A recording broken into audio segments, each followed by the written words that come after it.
She loved him for 7 years. He married her to keep the family peace. Then he learned how to look away. Jiang Xingyan stands in the doorway of the bedroom she shared with Feng Yucheng and feels the distance like a draft. The bed between them is a neat, implacable border. On his side, polished shoes under the nightstand, a tailored suit slung across a chair.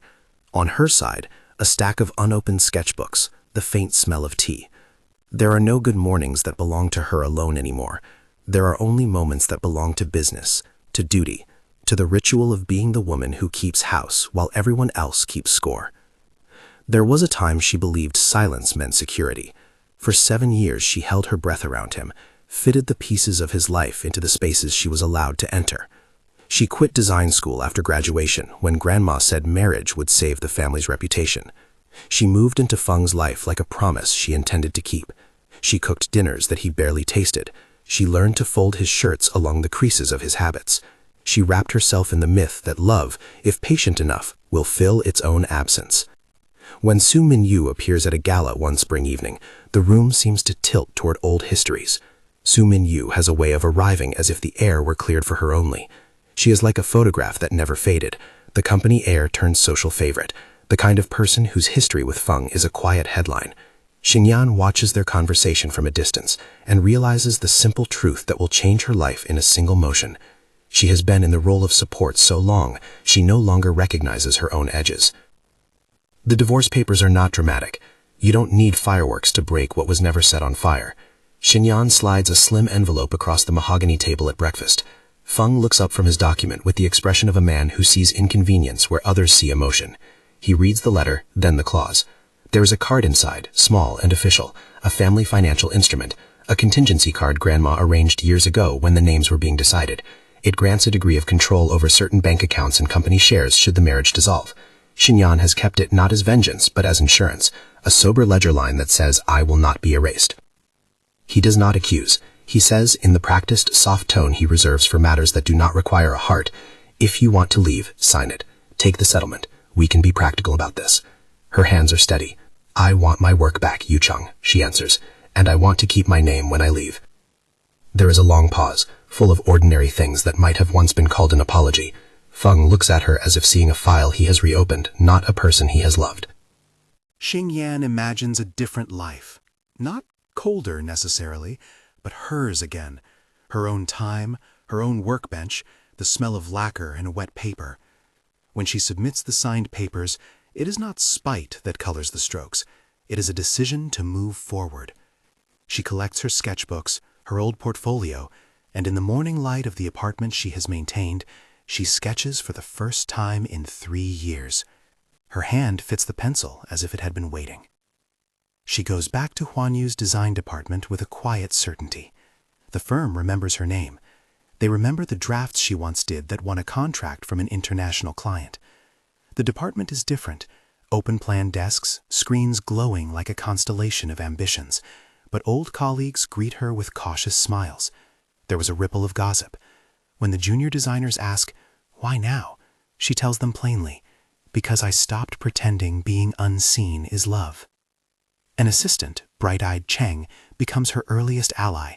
He had watched her ease out of the company years ago and stayed to watch the currents. Gu Ziao, the handsome project manager who has always hovered on the side of kindness, is quieter but present, an easy laugh in the corridors, the kind of man who notices when someone's coffee cup is empty and fetches a refill without asking. They make space for her at the drawing table. They feed her back into the system slowly, a small rebranding pitch, then a contract with a boutique client. She moves like someone whose hands remembered more than her memory allowed. Her fingers trace lines, her eye recalibrates color, and design lays itself around the truth of how she thinks. By the 3rd week, the design department feels less like returning and more like homecoming. People lean in. She gets recognition. There are heads that nod during meetings. There are late-night coffee runs where people, exhausted, talk about nothing and everything. But where anyone listens, gossip finds purchase. Office politics in a company like Huan Yu is weather, sometimes barely a breeze, sometimes a storm. Rumors start small, whispers about the engineer who complimented her sketches, a colleague's offhand suggestion that she looks more like herself. They mutate into theories. At a team dinner intended to celebrate a small victory, someone begins a game of dares drunk on cheap wine and cheap courage. They call it a kissing dare, an idiotic ritual from campus days. The game slides like a coin across a table. People laugh. Someone shoves a half-empty bottle between themselves and Forgriety. Jiang refuses to play, but a photo circulates, the kind of image that stops a moment at the wrong angle. It shows her leaning close to someone else, a cropped frame that promises scandal if you look at it through the right lens. The photograph spreads. It finds its way into chat groups. Someone comments that she's keeping up appearances. Someone else posts a heart eye emoji. It becomes not about who she is, but who she might be under the right rumors. The industry is unkind to women who dare reappear. The whispers carry the weight of 1,000 tiny dismissals. And then there is Lin Changsheng. Lin is a client with money and entitlement, the kind of man who believes that professional spaces can be rewritten as opportunities if he moves fast enough. At a high-profile client dinner where Huan Yu pitches a new interior scheme, Lin leans in under the guise of praise. He tells Jiang her lines are refreshing, that a woman like her should be seen more. He touches her forearm in a way that is meant to claim rather than compliment. It's a lightness that lands with the substance of a shove. She withdraws. She tells him the design notes, the colors, the context. Lin laughs too loud and keeps speaking. His hand slides from a polite pat to an insistent hold, and the room seems to condense into the sound of his laugh and the clinking of glasses. Underneath the long, varnished table, under the stage lights, he reaches again. He whispers something about opportunities in their next venture. His words are sugar-coated, but his eyes are not. Xingyan stands up. Her voice is steady. "No," she says, more to herself than to him. "That's not part of this deal." She moves to leave. The dinner table watches a moment too late. Guests shift in their seats. Lin insists, calling her tone temperamental, the sort of slur that adorns male discomfort with a femininity he means to shame. Feng is supposed to be in New York that week, an investor presentation he cannot miss. But he is in the city. He has returned early. He is across the room, standing in a doorway, leaning against the frame like a statue carved from restraint. He has not made himself known. He watches. He had been watching her for 7 years in ways that never translated to being beside her. Now he is present, and presence matters. When Lin becomes bolder, scoffing aloud at Xingyan's refusal, making a suggestion about what kind of woman will get deals, Feng's jaw sets. The ease he usually carries, the practiced neutrality, falls away. He crosses the room in a single motion, not angry yet, just decisive, as if he had been studying chess for a lifetime and now simply declares mate. "Mr. Lin," he says politely at first, "this isn't part of the negotiation." Lin laughs him off. "You're chasing politeness with money, Yucheng. Let her speak. Let us celebrate the design. She asked you to stop. Please respect that." It is a small scene, but the room is small, the kind of room where social currency is made and spent in conversation. When Feng places a hand on Lin's shoulder to deflect him, when he steers him away from a table where eyes have turned, there is an intimacy to the motion that the room reads as something else. Cameras in the corner capture angles. There will be comments later about the way he protected her, how he claimed her. Some will smile politely at the image of a jealous husband rescuing his wife from an opportunistic man. Others will add it to the ledger of stories about Xingyan, another notch on the rumor board. Lin is embarrassed, angry. He leaves the event with a jabbed pride. He mutters the kind of thing men say when they feel denied, a threat thinly disguised as wounded entitlement. It is the kind of thing that will be repeated without consequence until the power of repetition gives it wake. Feng leaves as quietly as he arrived. He does not take her side with a grand speech. He simply walks her to the car, his hand brushing against the small of her back with a familiarity that feels for a split second like an apology. She does not accept the apology because that is not what she is there for. She wants work. She wants autonomy. She wants to be seen for what she makes, not the drama she did not solicit. Word of the incident spreads. Some colleagues whisper about how Feng refuses to let the family look weak. Others whisper that his presence is a sign Fujian's old-school values are alive in the boardroom. The rumor mill grinds. A headline writer on a local industry site puts 2 lines together. CEO steps in during client dinner, wife at center of controversy. Clicks rise. Relationships, once private, become performance. Gu shows up at the office the next day with a takeout bag and an unreadable expression. He sits across from Xingyan at the long conference table and offers 3 words without theater. "I saw everything." He doesn't ask for permission to be near her. He just sits where he knows he'll be seen doing so. "Thank you," she replies. Gratitude is a small currency in a place where everyone is trading favors. "Don't thank him," Gu says, tapping the table as if to call attention to the person he refers to. "You did nothing wrong. He did." The words are kind, but the implication is clear.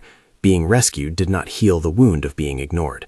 It only punched a new hole in the wall. Xingyan's popularity, a strange and unintended thing, begins to grow. People begin to admire not the woman at Feng's side, but the woman who made design choices people notice. She becomes a small celebrity within the company and increasingly in industry circles. Invitations come for talks, for small panels. An architecture blog pulls one of her concept sketches and posts it with a flattering caption. Comments pile up. Some praise her creative eye. More than a few suggest she owes her return to Feng's intervention, which she finds both infuriating and absurd. When Gu suggests a small public appearance to celebrate a successful tender, a charity gala where Huan Yu will exhibit its new line, he frames it as a step forward, a moment for Xingyan to be acknowledged for her work. It is meant to be supportive. He offers to walk with her, to introduce her to the press, and to stand close enough to deflect the leering fans that can crop up around anyone moving in the orbit of sudden attention. The night of the gala, the room hums with polite music and the chirp of newscasters. Photographers angle their flashes. Industry figures trade business cards like armor. Gu escorts Xingyan to the center of the room to present her concept. She steps forward, voice steady, and explains the silhouette of a chair as if it were a sentence: functional, humane, dignified. Afterward, a man in the crowd, a young admirer who knows her from the design panel, or perhaps a small-time blogger who wants a soundbite, approaches with a bouquet. It's not extravagant, a simple arrangement of lilies and white roses tied with a modest ribbon. He hands her the flowers with the eager politeness of a fan meeting an artist. "For your work," he says, "you inspired me." Xingyan accepts the bouquet with grace. She is not looking for attention. She is simply acknowledging a gesture meant to recognize her craft. Gu steps slightly forward, a protective half-smile, as the flash of cameras punctuates the moment. The bouquet is small, the gesture innocent, but in the scrape of lenses and the shallow hunger of gossip, it reads as a public intimacy. Feng, who has come to the gala under the pretense of negotiating a late-night merger, notices from across the room. He watches the exchange like a man watching an object he has not handled in years, fascination edged with a bitter surprise. The image of another man handing her flowers is a photograph that develops hot in his brain. For someone who keeps his emotions folded like neat napkins, jealousy is an unwieldy thing. It gathers heat and then snaps. He steps closer, the way he did at the dinner with Lin, but this time there is an edge to his movement that the room reads like thunder. His voice, when he speaks, is quieter than in the confrontation with Lin, but carries a pressure that makes people back up. "Is this necessary?" he says, and his hand, involuntarily, finds the small of her back. Xingyan turns, surprised at his arrival. She feels the weight of 3 years of silence compress into a single moment. The cameras click faster. The man who gave the flowers blushes and steps back, both because he feels out of place and because the space has been claimed. Someone in the crowd murmurs about possession and publicity. Su-min Yu, who has been in attendance as a guest of the firm, watches from a balcony with a smile that is almost a question. Feng's jealousy does not explode like a tantrum. Instead, it is a cold, controlled pressure. He does not shout. He does not storm out. He simply takes the bouquet from Xingyan's hands and places it on a nearby table, like a judge placing evidence on a bench. He then leans in, his voice a private thing meant for her alone. "These things," he says, "make things complicated." "Those were flowers," she replies, because she is tired of being made the variable in everyone else's arithmetic. "For my work. Everything looks the way it wants to," he says. "You understand that, don't you?" The comment is small but loaded. The room relaxes enough to breathe again, but the breath it takes tastes like smoke. Photographs of the three of them, Feng, Xingyan, and the bouquet, trend on industry blogs that night with the speculative header everyone wants to believe: marriage tension at Hanyu Gala. Comments flood with assumptions. How could she accept flowers? Who is this admirer? What does Feng really feel? Su-min Yu posts a photo that evening on her social feed, a cropped image of Xingyan with the bouquet, tagged with nothing but a smile. People read the picture like tea leaves. Threads explode.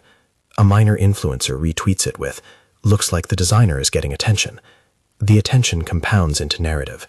A woman reclaimed by design, a husband unsettled, and the first love watching from a distance.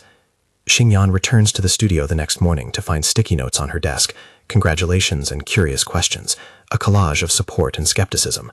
Then she finds a printed email from someone in procurement, an anonymous complaint about her professional boundary, and a forwarded screenshot of the gala photo with a caption that suggests impropriety. Her chest tightens. She had expected complications, but not that someone would attempt to rewrite gratitude into scandal. Gu is blunt. People will try to make a story, he says. Let them. We keep doing the work. But the machine of rumor is efficient. In the days that follow, side conversations develop into panels. Panels mutate into gossip.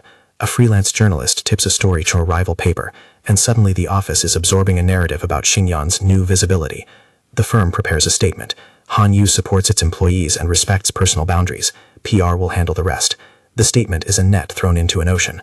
Among the murmurs, a new energy begins to move, not all of it malicious. Designers in other departments began to send her portfolios and messages. Inspired, welcome back. We need more women like you. Grandmothers of junior designers pin her up as an example. The attention is ambivalent. It empowers and endangers at once. At night, she sits alone in the studio, the bouquet lying on a table as if it were a relic from a life she barely remembers.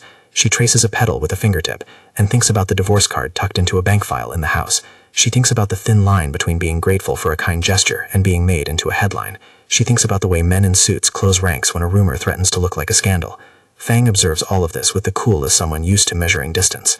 For him, the bouquet is a small, insolent symbol that someone else can hand to what he considers his. That possessive edge, long buried under pragmatism and the duties of office, is not a new emotion for him. It's simply one he has allowed to stay dormant. When it awakens, it does not bargain, it demands. Meanwhile, Sumin Yu walks the corridors like a current of perfume and patience. She pays people compliments that sound like casual charity. She is careful. She does not shout. She places an occasional strategic remark, a casual, "Oh, I loved Xingyan's sketches," that sets others thinking, sets others estimating a ladder that perhaps someone else has climbed. She knows how to make small gifts and tiny alliances accumulate. She smiles at interns who will remember her years from now as someone who looked interested. There is a photograph in which Sumin Yu and Feng appear talking in a doorway. No one captures their words, but rumor thrives on the unseen. Someone murmurs that an old feeling is being rekindled. Someone else assumes that Feng's attention to Xingyan has less to do with jealousy than with an attempt to keep the family narrative tidy. Within 2 weeks, the office divides in silent ways. There are those who rally around Xingyan like a flag of modernity, and those who insist that her return is an improvised spectacle. The dividing is not malicious at first. It is survival. People choose factions because factions are simple. Xingyan warns herself not to be surprised. She had known the cost of reappearing. She had anticipated the work, the slights, the whispers. Still, there are moments that surprise her. A junior designer bringing her a tea at 7 a.m. A colleague who once ignored her offering a sincere compliment on a new prototype. The tiny, steady kindness of Gu that has no headline and no angle. It is a support system, quiet and unspectacular, but it keeps her upright. But the world is not satisfied with quiet. It wants drama, and it wants it clean. The line between being admired and being accused is a thin wire stretched over a pit. You step wrong, you fall. And in a place where influence meets ego, someone is already looking for a lever. Late one evening, as lights dim and cleaning crews push carts down the hall, someone slides an unmarked envelope under Xingyan's office door. Inside, there is a photograph, an angle from a CCTV camera that shows one of her prototypes on a table overnight, a hand-in frame that does not belong to her, a flash of fabric that matches a supplier's signature. There is also a sticky note. Not everything is what it seems. Xingyan studies the photo. Her stomach drops. Her name is beginning to be written into a story she did not choose. The image is a fragment that could be innocuous, a misinterpreted shadow, or it could be the opening of something more malicious, a setup. Someone else, somewhere in the company, has already laid the tracks. The absence of cameras in critical corridors that night is a quiet conspirator. IT will call CCTV maintenance an unavoidable malfunction if asked. Procurement will point to vendor schedules. But the photo, the one slipped under her door, establishes a question mark that interests the kind of people who speculate in outcomes. Who benefits if a rising designer is accused of leaking a company's proposal? Who benefits if a hand that is not hers appears near a prototype? Xingyan imagines how it will play out. An accusation in a staff meeting, a paper trail that will somehow tie back to her name, whispered suggestions that she is ambitious in the wrong way.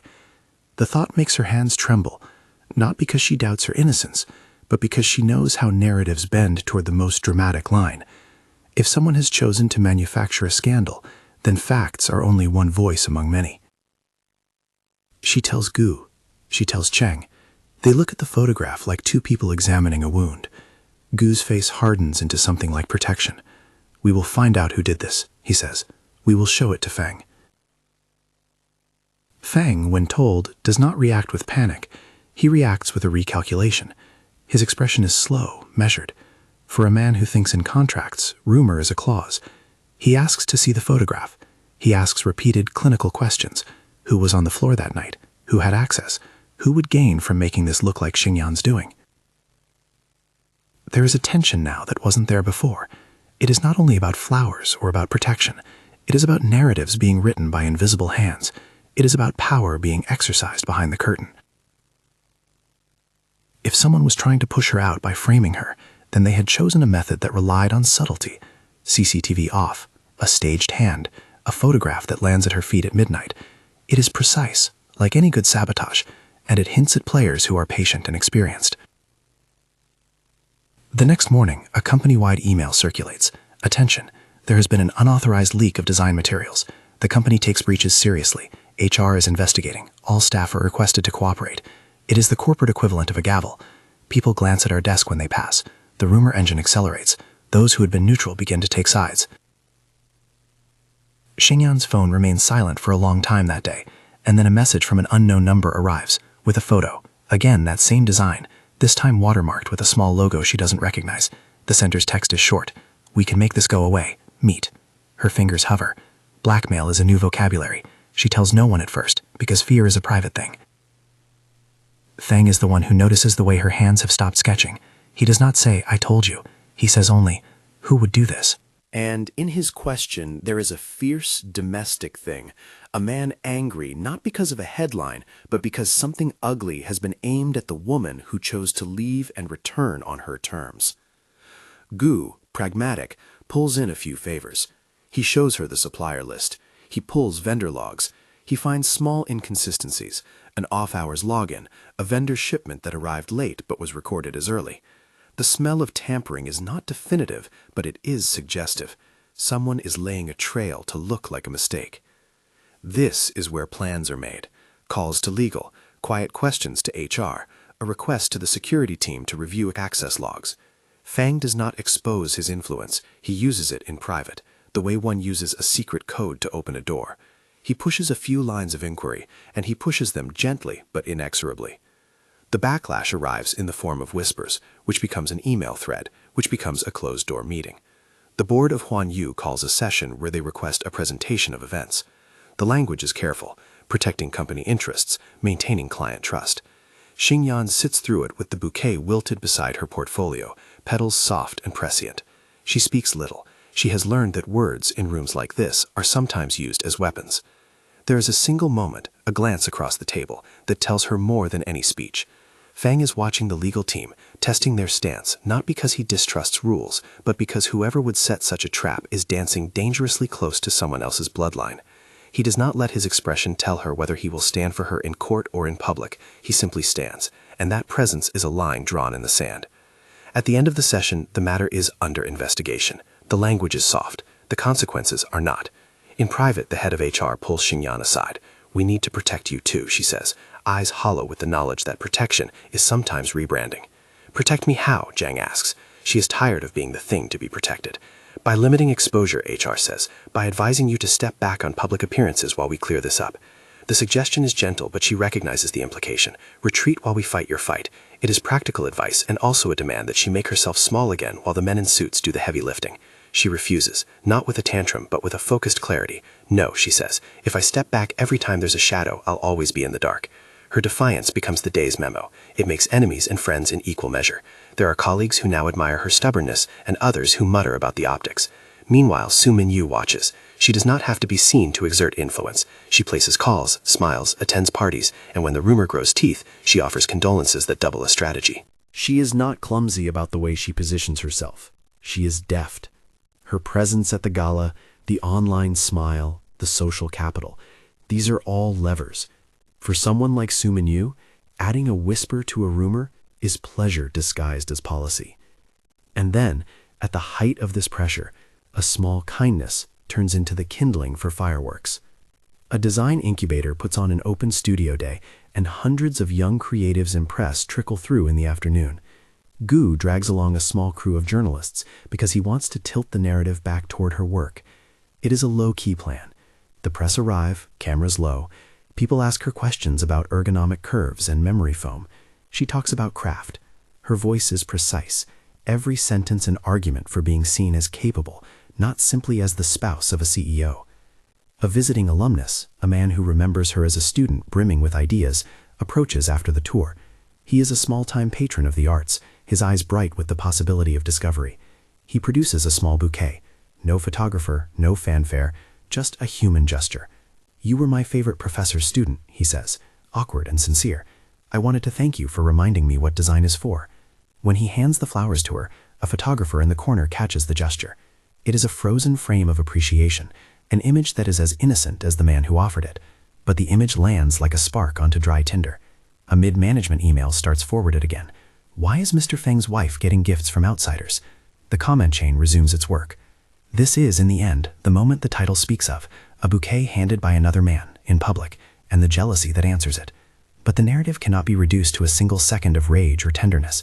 For Feng, jealousy is complicated by regret, by years of emotional absence, by the way he sees his wife both as someone who belongs to him and as someone who has just decided she will not be kept in a shadow. That night, at a company event, Feng's reaction is not a shout. It is a fissure. It is the cold comment at the wrong time, the public withdrawal where he might have offered support. It is an accusation in a tone meant to be private, but loud enough for cameras to hear. He crosses the room, takes the bouquet, and sets it on a table. The bouquet becomes a symbol on a stage the public cannot stop watching. Cameras flash. Su Minyu watches. Some colleagues frown. The bouquet was never meant to be evidence. It becomes one. Xingyan feels the heat of attention collapse over her. She stands there, dignified, while the press takes their notes and the gossip networks do their work. She is not the woman who will crumble at a glance, nor is she the woman who will be made into a story without response. But she is tired, the simple, human kind of tired, that is not dramatic, only real. When Feng leaves the event abruptly, people speculate. When his assistant asks for a quick debrief that night, he says nothing of the bouquet. He calls a meeting instead. "We need to secure our team," he writes. "We will not allow reputations to be used as leverage." The message is formal. The effect is large. For those who read it, it is a public claim. Someone is drawing a line. Xingyan does not know yet that the real line will not be drawn by who holds the bouquet, but by who is willing to plant a camera in the wrong place and turn off the feed when the time is right. She does not yet know who stands to profit from her silence, or who is willing to push her toward it. But she knows one thing. Coming back to work means accepting that the things that are done to you will be used to tell stories about you. It means being prepared to defend not just her designs, but her right to exist without being continually rewritten. The bouquet wilts on the side table in the studio, like an omen. The petals darken. The image of Thing with his hand on her back, protective one night and cold the next, keeps returning to her mind like an unfinished sentence. Gu offers to file formal complaints. Chang offers to stay late to watch security footage. The board talks in circles that smell of legal counsel. And in the quiet hours, while the company sleeps and the building hums, someone in a suit smooths out a paper trail and someone else dips a pen into an ink already committed to a narrative. The first part of the story closes on a picture. Cameras off in the corridor that once meant safety, a bouquet abandoned on a table, and Jiang Xingyan sitting at her desk with sketches spread like memories before her, thinking with a new and solemn clarity that she will have to fight to keep what is hers. The envelope on her desk is a thin thing, but it carries the weight of a verdict. Inside, alongside the printed email and the forwarded photo, there is a single line scrawled on cheap paper. "We control the cameras." Whoever left it wants her to understand two things: that someone is watching, and that someone can make what is seen disappear. Xingyan breathes, closes the file, and keeps working. Habit is a kind of armor now. She refuses to hand anyone the satisfaction of watching her panic. Investigation becomes a drumbeat. Gu pushes the rhythm. He presses for access logs, draws up timelines, and interviews the security crew with the blunt clarity of someone who has little patience for evasions. Chang pokes at the CCTV company until they cough up maintenance reports. When the logs show that a critical corridor camera malfunctioned the night of the prototype's disappearance, and that the maintenance team reported no anomalies afterward, a cautious fit of anger begins to replace worry. Thing moves differently. He does not call a press conference. He opens doors that need opening quietly. He orders a deeper audit through a private cybersecurity team he trusts, and he takes care to route everything through channels that will leave a paper trail. For a man who deals in mergers and contingencies, sabotage looks like an error in the ledger. He reads the entries as if they were a language he had used his whole life, and slowly the grammar of the crime reveals itself. The transfer appears like a single sentence in a long book. It is small at first, a vendor invoice paid in the middle of the night to a maintenance company that had no scheduled work. The account number belongs, at first glance, to a shell company. Trace the shell, and the trail leads to a private account. Feng asks for a deeper trace. The bank, when it is prodded by someone who can lean on its compliance officers, says that the payment originated from a corporate credit card that is tied through an intermediary relationship chain to Sum and Yue. Gu shows the printout to Xingyan like a man presenting a map to someone who needs to find their way home. She studies the line of numbers, account names, timestamps, and feels an odd mixture of vindication and dread. If this is true, it is no longer merely office gossip. It is premeditative sabotage. Confrontation happens with a kind of silence. Feng arranges a meeting in a glass conference room where the city light slants across the table and makes everything feel like an exhibit in a museum. Sum and Yue arrives in a manner that seems practiced, soft voice, measured smile, her presence the same quiet luxury it always was. She knows how to be in a room, how to be the center without seeming to claim it. The ledger is laid out. The timestamps and invoices are presented. Sum and Yue's smile does not crack. She is polite and at first shocked in a way that looks believable. "I don't know what you're suggesting," she says, and her rhythm is calm enough to be convincing. But when Feng shows the bank documents, when he traces not only raw numbers, but also a small pattern of contact, a florist invoice here, a lunch paid from the same account there, her composure thins. "Perhaps someone borrowed my card," she suggests, the words forming a neat defense. "Then sign a statement," Feng says quietly. "Let the investigators see the truth." Her refusal is not dramatic. It is a tiny, deliberate stone.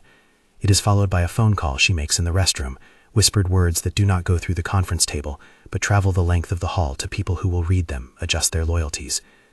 Sum and Yue is placed on leave while internal investigations proceed.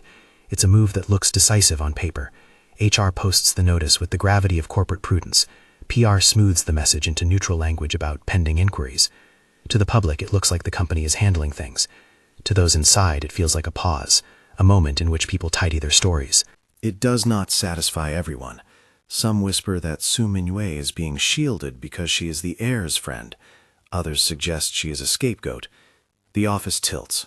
Momentum moves to a new theater, the police.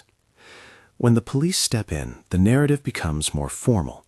Statements are taken. Forensic teams look for prints. Phone records are subpoenaed. People are asked to account for where they were. Fingers point, but the law insists on proof. Proof is a thing that requires patience and the kind of diligence that turns gossip into evidence. Then something happens that changes the tempo entirely. It is not an email, not a transfer. It is a siren. Suhan's name arrives in the newsfeed like a bolt. He has been in an accident, car versus an unknown object in the rain, and a video taken by a passerby shows a vehicle skidding and a small figure thrown from the rear seat. The footage is grainy. It does not show who was driving. The victim is rushed to the same hospital, where, for a moment, every subplot seems to converge. Suhan is admitted with a head injury. He is alive but critical. Sum and Yue arrives at the emergency entrance with a face drained of color and a set of pleas so practiced they sound almost like lines. Cameras find her there. The footage looks unsympathetic to the idea of guilt. On the surface, she becomes the fragile sister. The public sees a woman who has lost control of circumstances, and sympathy mounts again. There is an art to victimhood, and she knows its brushstrokes. Xingyan watches the footage in the studio and feels an odd, hollowed sympathy at first. She has been in too many rooms where people suffered to respond only with analysis.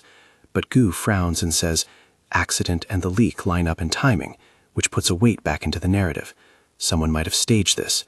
A staged family emergency is a way to place a witness in a hospital bed that could be useful. It is a way to reframe guilt as tragedy. The hospital becomes a pressure cooker. Reporters line the pavement outside. There flashes a staccato of attention. Inside, the emergency room hums with a clinical, antiseptic calm. Suhan is sedated. His brain has been injured in a way that leaves the doctors cautious. There is swelling. There are fractures. The surgeons work through the night. Xingyan goes to the hospital because she is human, and because in the edges of the story, someone will attempt to use a child's life as leverage. She sits near the glass of the ICU, hands folded like a person who knows the etiquette of waiting, and she thinks about the small ways people become pawns. She thinks about Su Minyue's smile, the bouquets, the rumor threads that crept like ivy.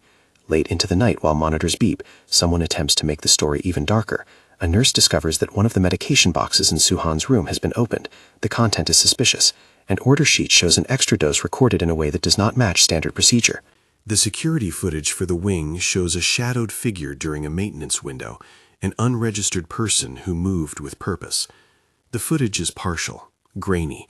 It shows a hoodie, a low profile. It stops right before the doors to the wing. The camera had a blind spot. Small things, when compiled, become a chorus. Panic is a bad instrument in a hospital. It does more harm than good. The staff move carefully, but the police move faster. The medication is analyzed. Forensic teams put syringes under microscopes the way a jeweler holds a gem to the light. The findings are chilling. Tampering. Someone had tried to introduce an agent intended not to kill outright, but to incapacitate, to create confusion where witnesses might once have been clear. Who benefits from a witness who cannot remember?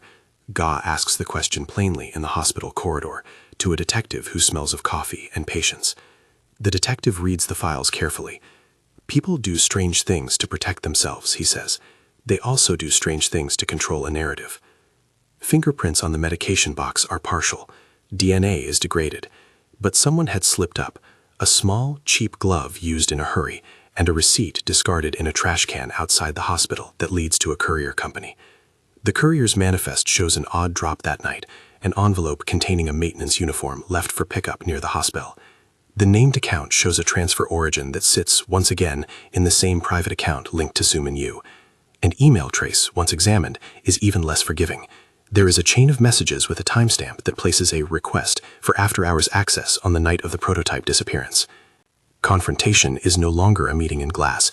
It is an arrest warrant signed by a judge who reads the affidavit, his pen heavy with consequence. The police, with a dignity made of law and finality, place Su Minyu in handcuffs in front of the hospital steps. The cameras capture the scene, the image of the heiress in cuffs, and the narrative tilts toward a version where accountability has teeth. Even then, things refuse to be clean. Su-han wakes from sedation at a time the staff hoped he would, and when he opens his eyes, the hospital room becomes a place where the moral arithmetic shifts. He remembers being in the car, he remembers rain, but his memory is fragmentary, flashes like slides burned out at the edges. He cannot name who drove, he cannot recall whether he spoke with his sister that night. He does not remember the face of the man who may have handed him a bottle of water. His memory is a patchwork. That missing piece is a lifeline for some, a hole for others. In the days that follow, Su-han's testimony is unreliable by default. He apologizes for being unclear. "I try," he says quietly to Xingyan when she comes to sit with him, "but things are fogged." The doctors warn everyone that the brain's recovery is not a guarantee of fidelity to past events. Memory can return with confabulation. It can return with gaps. For the investigators, that means more forensic work. For Su Minyu, it is a cruel slip. She had perhaps hoped for a clearer alibi in the form of a brother whose sympathy would be public and coherent. Meanwhile, more pieces fall into place. Lin Chongsheng, who had been angriest and loudest about being spurned at the client dinner, is arrested on his own charges when a formal complaint from Xingyan becomes the origin story for a more serious inquiry. His pattern of predatory behavior, once whispered about and tolerated, is exposed under legal scrutiny. He pleads and bargains. He is suspended pending the conclusion of criminal proceedings. Huan Yu's board, under pressure, promises policy changes, mandatory harassment training, an anonymous reporting line, new security protocols. The company does not want to be seen as a harbor for entitlement. There is an ugly week when the world feels like a courtroom aired live. Social feeds carry pixelated photographs, and editorial writers construct narratives and headlines that demand clean morals where there are only messy human choices. Some pieces paint Su Minyu as a calculating villain who engineered chaos because she could not bear to be second. Others write think pieces about the price of ambition and the ways women, in different stations, weaponize each other. The comment sections show how quickly nuance can turn to knife-edge certainty. Through it all, Xingyan keeps her focus on the designs spread across her table. Her team rallies around her with a fierce, quiet loyalty. Gu insists she keep presenting. For him, visibility is a kind of armor. Cheng sits with security until they find the full maintenance report, the name of the technician who had been paid off. The technician, when confronted, is small and shamed. In a closed interview, he admits to being hired to clean footage on the prototype night. He proves to be a hired hand, a node in a network that leads upward like tributaries to a river source. The evidence pile grows. Emails and transfers, courier manifests and nurse testimonies, a chain of small favors traced like pennies on a map. The police produce enough to indict. The company moves to terminate employment for implicated contractors and staff. There are follow-throughs, arrests, charges, civil suits. Sumi-in's public face cracks in cross-examination, under the weight of financial records showing transfers to temp accounts, and a trail of small payments for courier services and maintenance. Her legal team scrambles to find plausible explanations. The narrative of victim hype begins to collapse under the weight of ledgers and testimony. When the court files arrive, there is a strange hush inside the studio and the offices. People watch the news like people watching the weather change, cautiously, because they have lives to protect and reputations to guard. For Xingyan, the victory is not a triumph so much as a correction. Receipts can do what words cannot. They can make the invisible visible. But the physical danger, the real terror of what almost happened in a hospital room, leaves marks that are not easily erased. Suhan regains chunks of his memory that consolidate in strange ways. For a time, he speaks in fragments that implicate no one clearly, and then he remembers small details that only a close family member would know. He recalls a scent, a laugh, a bag thrown into a trunk. The memory that could have been a lever is unreliable. It is a human tragedy more than a legal instrument. In private, Feng goes through his own reckoning. He had long measured love in allowances and appointments, believing that marriage could be a contract executed with care. Jealousy had been a nuisance in his life, something to be catalogued and dismissed. Now it is a raw, honest thing that has forced him to act. He has pulled at threads that might have remained untouched had gossip remained gossip. The sight of a hospital corridor, of a sedated young man with an inscrutable bruise, is something that refuses to be organized into a spreadsheet. When the arrest of Su Mingyue is confirmed, Feng does not parade it as a victory. He is not triumphant. He watches news anchors flip footage and quotes. He watches the press lean into the story as if drama were a product they had been waiting for. The arrest is real, but the wound is also real. Trust lacerated by deceit. The knowledge that a woman he once loved could be capable of the things the ledger suggests. His confession to Xingyan happens in the quiet after the storm, not in the middle of it. It is not a dramatic declaration. It is instead an honest line pulled from deep reserves. He comes to her studio with a small, useless thing, an old sketchbook he had kept, a relic of the years before he had been carefully distant. He sits in a chair that is not his and watches her work like someone who has decided to be present in the way that matters, without ceremony, without demand. "I was wrong," he says simply. "I thought distance could be a kindness. It wasn't. I thought I was doing what was necessary for the family. I didn't see what I was doing to you." Xingyan looks up. There is fatigue in her face. There is, too, an anchored clarity. "You didn't see much," she replies, "but you saw enough to act when it mattered. That doesn't undo 7 years." He does not beg, he does not demand absolution. He admits, in the way men sometimes do when stripped of pretension, that he loved in a way that lacked shape. "I am sorry," he says, "not because the world expects it, but because I feel it." She listens. She has learned over months of being visible that hearing a remorseful sentence is not a repair manual. It is a step in a larger process. She remembers why she left. Not because she wanted to punish, but because she needed to find the lines that defined her. She took a settlement card not to spite anyone, but to guarantee the practicalities of asking for space.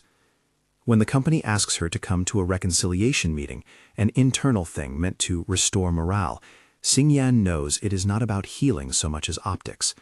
She attends because her signature is used in legal documents. She sits and talks about work. She listens to vague promises of policy reforms. The board offers a gesture of recompense, a fund to support harassment reporting, a public apology from the firm. It is something. It is also not everything. A small court hearing months later produces a headline: "Heiress indicted in corporate sabotage, hospital tampering among charges." Su Mingyue's face, which had been favored by society glossy pages, appears pixelated in news segments and commentary.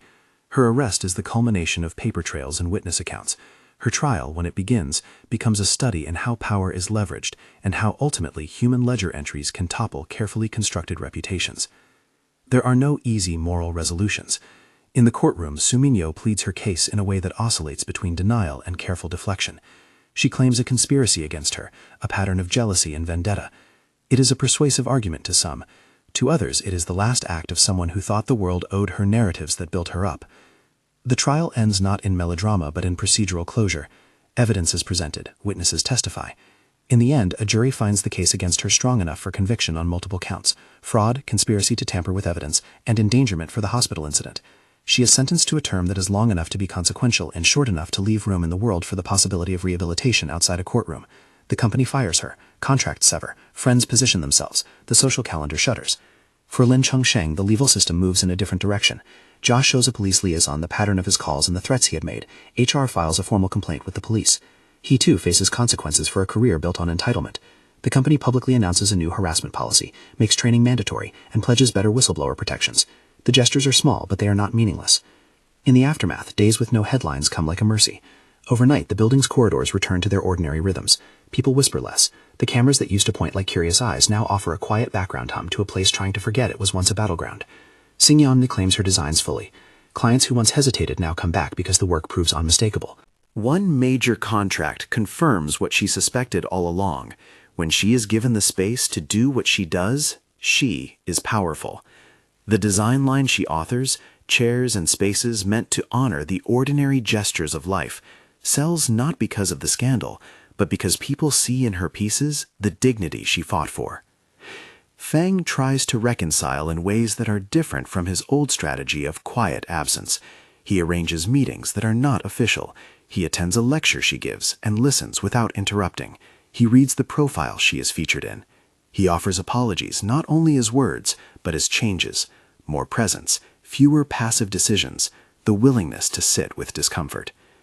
"Will you consider?" he begins once, and then lets the sentence die. He is careful with his offers because he has seen what too easy promises can do.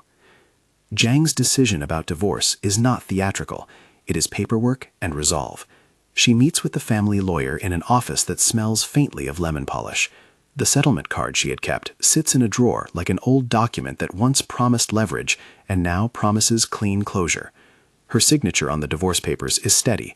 She explains to Feng, later, that her choice to leave again is not an indictment of him alone, but an affirmation of herself. "I will not stay because you cannot see me," she tells him. "I will stay if we are equals." Feng listens, and his eyes show the ache of a man who understands that love is often less about grand gestures and more about continuous labor. He had wanted her to accept him as he was, and had failed to see the cost. He does not plead. He asks for a chance to learn. She does not deny him the chance. She only declines to make her life conditional on promises he has not yet proved he can keep. There is a private moment, after the paperwork, before the signatures are delivered, and the house is divided in the official sense. Feng brings one small thing, an old sketchbook with blank covers. He sets it on her desk, not in front of her, but at her side, like a quiet offering. "Start here," he says. "If you'll let me, I'll keep the next page as a witness." She smiles in a way that is almost private. "I don't need witnesses," she answers. "I need time." There is no big reconciliation scene. There is instead an acceptance of what has been done and what must be rebuilt. The divorce is finalized with the legal clean lines of a signature. They part with no grand gestures, just the mutual knowledge that both have been changed. It is, in its own way, a kind of mercy. The company restructures. Those implicated by the sabotage are gone. Policies are rewritten. Lin faces the legal consequence for his harassment. The security team is replaced. Maintenance contracts are renegotiated. Huan Yu publishes a careful statement about reforms and renewed commitment to workplace safety. For the staff, the changes are both administrative and emotional. There is a daily reckoning. The work continues, but people remember the price of silence. Gu stays. He had been more than a colleague. He had been a quiet presence who never sought the center. In a moment alone, he confesses that he had always admired her work, and perhaps, in more human terms, her build a new studio, one she insists be in a different neighborhood, closer to the noise of markets and the warmth of ordinary life. He is present as a friend, sometimes a protector, never a suitor who insists on ownership. That difference matters. The final unraveling of the thread with Su Minyu is public and private. Publicly, she appears in court and answers for the ledgered choices. Privately, she sits in an empty apartment and counts the cost. The arrest does not erase the past, nor fix the wounds she has inflicted. It closes a chapter. Whether she finds redemption or not belongs to a future that her sentence will attempt to contain. Months later, the building that had once looked like a stage of rumors hosts a small opening for a new collection designed by Jiang Xingyan. The space hums with the low energy of people who have learned to move carefully. There are no tabloids in the room, only designers, clients, a few journalists who now respect her craft. The bouquet that was once used as a symbol of scandal sits on a small console in the corner. It is no longer the flashpoint it once was. It is instead a relic that she has permission to keep as she pleases. She no longer needs it to prove a point. It is merely a small arrangement of dried petals, the color faded but beautiful in a way that has nothing to do with other people's stories. Feng attends, cautiously, as a man who knows how to be visible without claiming ownership. He stands at the back, watching how people respond to her designs. When the evening ends, he walks up, not to reclaim her, but to congratulate her as a peer. "Your chair is humane," he says, and the word is clumsy and honest. She looks at him and accepts the compliment for what it is. "Thank you," she says. In her answer there is no concession, only recognition that his presence now is different, less a possession, more a witness. Later that night she goes back to her studio and opens the drawer where she keeps the old sketchbooks. She places the received sketchbook, a small plain thing Feng had given her, on top of the pile. She flips to the first page and for a quiet while draws. The pencil moves in patient, sure strokes. The room is small, and the street beyond the window hums with ordinary life. A market vendor calls out. Downstairs, someone laughs at a joke. The world is imperfect. It is also alive. She thinks about the choice she made to sign the divorce. She thinks about how the law did its work, and how it could not always reach into the private corners where feelings are shaped. She thinks about the hospital corridor and the sound of machines, and how fragile trust can be when measured against greed. But she also thinks about the way her hand finds the line of a chair back and makes it keep its promise to the person who will sit in it.